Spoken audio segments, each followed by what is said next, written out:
What would you do if a millionaire walked into your bar, drank in silence all night, and then disappeared into a storm, leaving behind a jacket, a wallet full of cash, and a message that said only 3 words, "I'm sorry, Mom." The next morning the news says he's missing, but you're the last person who saw him alive. And hidden in his jacket is a flash drive containing secrets powerful people would kill to protect. Tonight's story isn't just about a missing millionaire. It's about the bartender who accidentally uncovered a billion-dollar conspiracy. Stay till the end because the truth she found could destroy everything. Fire. The night that changed Lina Carter's life forever began like every other exhausting shift she had worked for the past 3 years. The neon lights of the old roadside bar flickered outside like they were tired too, casting dull red reflections across the rain-soaked pavement. Inside, the air smelled like cheap whiskey, cigarette smoke, and the quiet desperation of people who had nowhere else to go. Lina stood behind the counter wiping glasses that were already clean, listening to the dull hum of conversations and clinking bottles. It wasn't the life she had imagined when she was younger, but life rarely asked for permission before rewriting your plans. At 23, Lina was already used to disappointment. Her father had disappeared years ago, leaving nothing but debts and unanswered questions. Her mother worked long shifts at a textile factory, and Lina had dropped out of college to help keep the small apartment they shared from slipping away.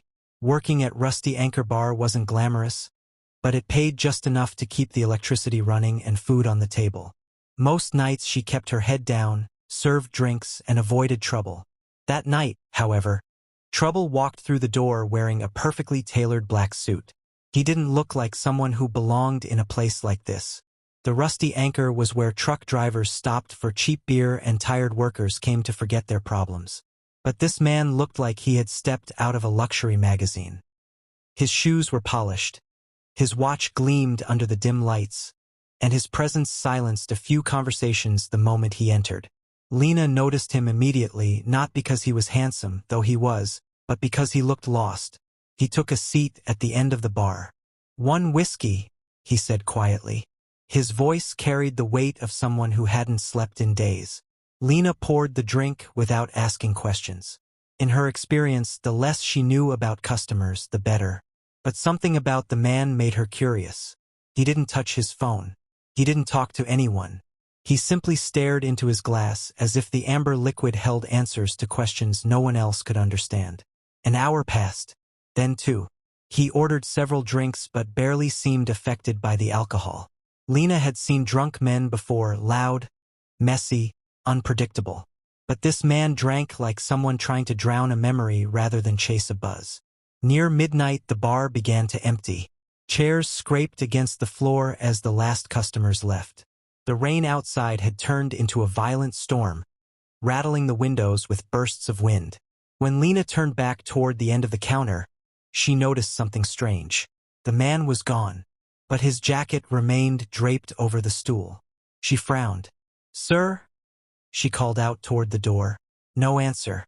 The bar owner, Frank, was busy counting the register in the back office. Lina walked over to the stool and lifted the jacket carefully. It was heavier than she expected, the fabric smooth and expensive beneath her fingers. Then something slipped from the pocket. A wallet. It hit the floor with a soft thud.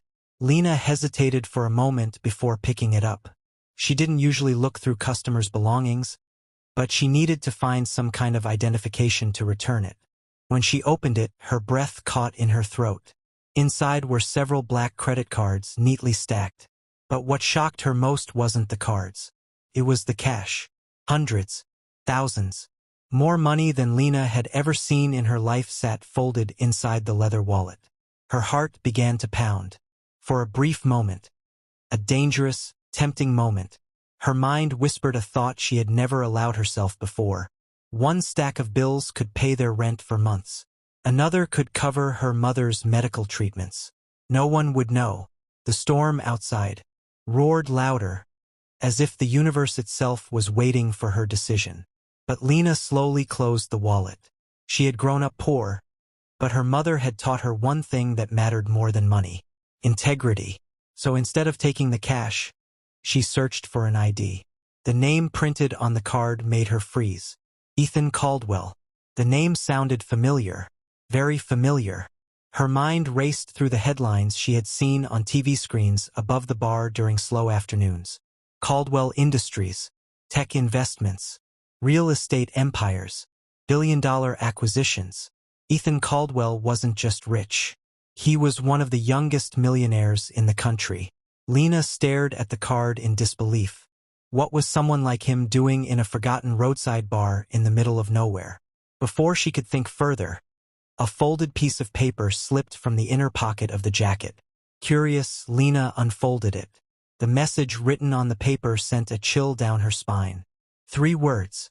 "I'm sorry, Mom." That was it. Nothing else. No explanation.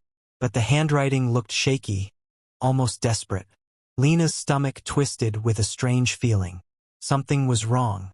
Very wrong. Outside, thunder cracked across the sky, and for the first time that night, Lina realized something that made her uneasy. Ethan Caldwell hadn't just forgotten his jacket. He had left it behind. On purpose. And somehow, Lina had the terrifying feeling that whatever decision he had made tonight might change both of their lives forever. Lina barely slept that night. The storm outside raged for hours, rattling the windows of the tiny apartment she shared with her mother. But the noise of thunder wasn't what kept her awake. It was the jacket folded neatly on the chair beside her bed and the heavy wallet resting on the table. Every few minutes she glanced at them as if they might suddenly disappear. The name on the identification card kept replaying in her mind. Ethan Caldwell. A millionaire. A man whose face had appeared on business magazines and news headlines. Yet somehow, his expensive jacket and a wallet full of cash were now sitting in the small, dim apartment of a bartender who struggled to pay rent. Early the next morning, Lina woke up with a pounding headache and the uneasy feeling that she was somehow involved in something bigger than she understood. Her mother had already left for work at the factory, leaving a note on the kitchen counter reminding Lina to eat breakfast and take care of herself. Lina made coffee but barely drank it. Her attention stayed fixed on the jacket. She finally picked it up again, running her fingers across the smooth fabric as if it might reveal some hidden explanation. She searched the pockets carefully this time, hoping she had missed something the night before. But the pockets were mostly empty except for the folded note she had already seen. "I'm sorry, Mom." The message looked even sadder in the morning light. Lina tried to imagine what could make a wealthy man write something so short yet so heavy with emotion. It didn't sound like a casual apology. It sounded like a goodbye. The thought made her uneasy. She decided the best thing to do was return the jacket and wallet immediately. Keeping something that belonged to a man like Ethan Caldwell felt dangerous. People with that much money usually had powerful enemies and complicated lives. Lina wanted no part of it. She pulled out her phone and searched his name. Within seconds, dozens of articles appeared. Ethan Caldwell was the CEO of Caldwell Technologies, a rapidly growing company that had made billions in artificial intelligence investments and global software systems. His picture appeared beside headlines praising his genius and ambition. Most articles described him as brilliant but private, someone who rarely attended public events or gave interviews. But one headline immediately caught Lina's attention. Ethan Caldwell cancels major business conference after sudden family emergency. The article was only 2 days old. It said Ethan had unexpectedly withdrawn from an international tech conference, and no further explanation had been given by his company. Lina felt a strange chill run through her. What kind of emergency could lead a millionaire CEO to end up alone in a rundown bar miles away from the city? She looked closer at the ID card again. His address was listed in a wealthy district across town, a place Lina had only seen from bus windows while traveling to work. After a moment of hesitation, she decided she would return the wallet personally. Felt like the right thing to do. By late afternoon, Lina took a bus across the city. As the buildings grew taller and the streets cleaner, she felt more and more out of place. Luxury cars glided past the windows while well-dressed people walked confidently along spotless sidewalks. The contrast between this world and the one she knew felt almost unreal. Eventually, the bus stopped near the address on the ID. Lina stepped off and looked around in disbelief. In front of her stood a massive modern mansion surrounded by tall iron gates and perfectly trimmed hedges. The house looked less like a home and more like a private resort. Large glass windows reflected the cloudy sky, and security cameras were mounted near the entrance. Lina walked toward the gate nervously and pressed the intercom button. A moment later, a voice crackled through the speaker. "Yes. Hi. I'm looking for Ethan Caldwell," Lina said carefully. "I found something that belongs to him." There was a pause. Then the gate slowly opened. A middle-aged woman wearing a formal uniform stepped outside the front door and approached Lina with a cautious expression. Her posture suggested she had worked for wealthy families for many years. "You have something for Mr. Caldwell?" the woman asked. "Yes," Lina said, holding out the wallet. "He left it at the bar where I work." The woman's eyes widened slightly when she saw the wallet. "Where did you say you found this?" "At Rusty Anchor Bar," Lina replied. The woman looked disturbed by the answer. "That's unusual," she murmured. "Is he here?" Lina asked. The woman hesitated before speaking. "No." A knot formed in Lina's stomach. "What do you mean?" The woman looked around as if making sure no one else was listening before lowering her voice. "Mr. Caldwell hasn't been home in 2 days." Lina's heart skipped a beat. "He hasn't been seen since the night he left the city for a private meeting," the woman continued quietly. "His assistants have been trying to reach him, but his phone has been turned off. The company believes he's taking personal time." Lina felt her hands grow cold, because she knew something they didn't. She had seen him. He had been sitting at the end of her bar, drinking quietly, looking like a man carrying the weight of the world. And then he had vanished into the storm. But what truly terrified Lina wasn't that Ethan Caldwell was missing. It was the terrible realization slowly forming in her mind. If he had left that jacket behind intentionally, then maybe that note, "I'm sorry, Mom," was never meant to be found. And somehow, without understanding how or why, Lina might be the last person who had seen Ethan Caldwell alive. The words of the housekeeper echoed in Lina's mind the entire way back to the city. "Mr. Caldwell hasn't been home in 2 days." She sat quietly on the bus, watching the streets blur past the window while the evening sky slowly darkened. Her thoughts felt tangled and restless. Something about the situation didn't make sense. A man like Ethan Caldwell didn't simply disappear. People like him had assistants, security teams, drivers, and business partners constantly around them. Yet somehow he had ended up alone in a quiet roadside bar, drinking in silence, leaving behind a jacket and a strange apology written on a piece of paper. Lina tightened her grip on her bag. Even though she had returned the wallet, something still felt unfinished. When she arrived at her apartment building, the hallways smelled like old paint and cooking oil from the neighbor's kitchen. The familiar surroundings should have comforted her, but they didn't. Her mind kept replaying the moment she had seen the housekeeper's face change when she mentioned the Rusty Anchor Bar. Something had frightened that woman. Inside the apartment, Lina's mother was already home, sitting on the couch rubbing her tired hands after another long day at the factory. The television flickered softly in the corner, broadcasting the evening news.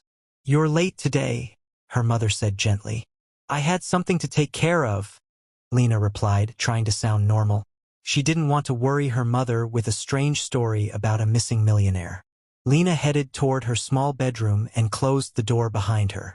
She sat down on the edge of the bed and stared at the empty chair where the jacket had rested the night before.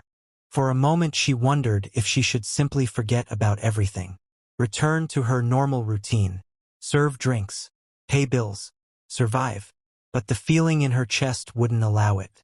Curiosity had always been Lina's weakness. She opened her phone again and searched Ethan Caldwell's name. This time she scrolled deeper through the articles and interviews. She read about his early success, his rapid rise in the technology world, and the billions his company had generated through global investments. Reporters often described him as a genius entrepreneur who rarely trusted anyone outside his inner circle. But one detail caught her attention. A short paragraph mentioned that Ethan Caldwell had been raised by a single mother after his father died in a mysterious accident many years earlier. His mother had reportedly supported him through school while working 2 jobs. Lina's eyes drifted toward the folded piece of paper she had brought home. "I'm sorry, Mom." The apology suddenly carried a deeper meaning. What if Ethan wasn't apologizing for something small? What if he believed he had failed her somehow? Just then, the television volume in the living room increased slightly. Lina stepped out of her room to see what her mother was watching. On the news screen appeared a photograph of Ethan Caldwell. Her heart skipped. The reporter's voice sounded serious. "Authorities have begun investigating the sudden disappearance of technology entrepreneur Ethan Caldwell. The CEO of Caldwell Technologies has not been seen or heard from for nearly 48 hours. His company released a brief statement earlier today saying they are concerned about his safety." Lina felt a cold wave pass through her body. Now it wasn't just a private matter. It was becoming public news. Her mother glanced at the screen casually. "Rich people have strange lives," she muttered before returning to her tea. But Lina couldn't look away. The reporter continued speaking, and suddenly she realized something that made her hands tremble slightly. If Ethan Caldwell had been carrying important information that night, then whoever was responsible for his disappearance might be searching for it. And without realizing it, Lina Carter might now be holding the most dangerous secret of Ethan